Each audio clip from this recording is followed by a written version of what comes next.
Процесот на помирување во собранието формално може да почне. Формирана е интерпартиска парламентарна група за интеграција и помирување.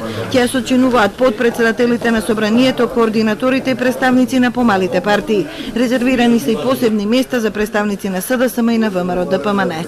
Ко-председатели ќе бидат Фросина Ременски од СДСМ и Емилија Александрова од независната пратеничка група на ВМРО-ДПМН и коалицијата. Методологијата за работа и темите ќе бидат дефинирани на првиот состанок. Спикерот Талат Джафери не ја прифатил поканата тој да председава поради другите обврски во собранието. Лично сметам дека е подобро да не сум бил јас да раководам тоа група, имајќи предвид дека во определени ситуации би дошло во мешање на надлежностите и некогаш треба да делувам како пратеник, некогаш треба да делувам како председател и во секој случај, значи како председател на собранието не би било соодветно да го водим тоа тело интерпартиско, кое што ја сочинуваат пратениците, кои што би требало да бидат послободни и ослободени од надлежностите мои.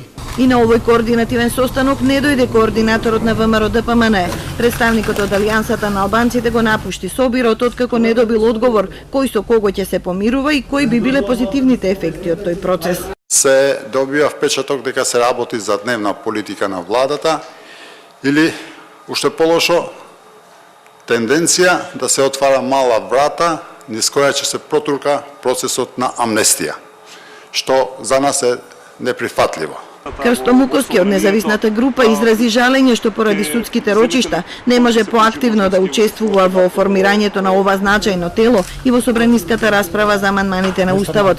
Во изјава пред судот прифати утре дома да ги пречека организациите кои сакаат да го убедуваат да не гласа за менување на Уставот. Пријатно сум изненаден што конечно после 11 месеци некои од здруженијата родолюби се сетија да ме посетат во мојот дом.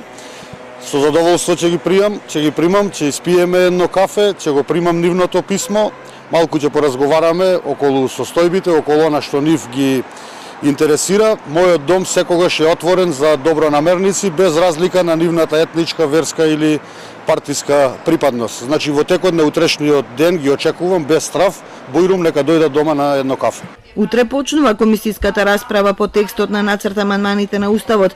Во наредните денови се очекува и првиот состанок на телото за помирување, што беше последниот услов на осумината пратеници за поддршка на процесот.